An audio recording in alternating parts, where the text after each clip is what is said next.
5 bagay po na dapat minamaximize po natin ang paggamit dito kay Facebook dahil malaki po ang maitutulong nito sa ating performance dashboard. Unang-una na po dyan mga Lodino, yung pagpo-post ng text post. For example, meron po kayong maisip na quotes o kaya naman magandang i-post sa text mga Lodino, i-post nyo po yan dahil kapag ka po may nakagusto dyan at may nag-react, nag-comment or nag-share dyan mga Lodino, dagdag engagement din po yun. At syempre mga Lodino, yung number 2 ay pagpo-post ng picture post.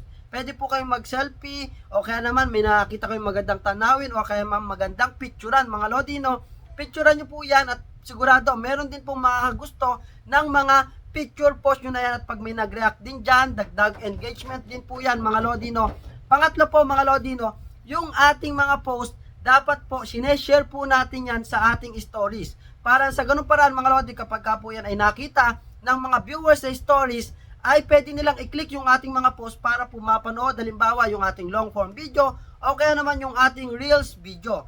Pang-apat syempre mga Lodi, dapat po i-maximize natin yung paggamit dito kay Reels, no? Upload lamang po tayo ng upload ng magagandang Reels video at syempre, same din po doon sa longer form video. Dapat na ma-maximize po natin ang paggamit ng 5 yan mga Lodi dahil napakalaki po ng may tutulong yan sa ating performance. Huwag mong kalimutang i-share ang video na to at i-follow na rin ako para updated ka sa aking mga video.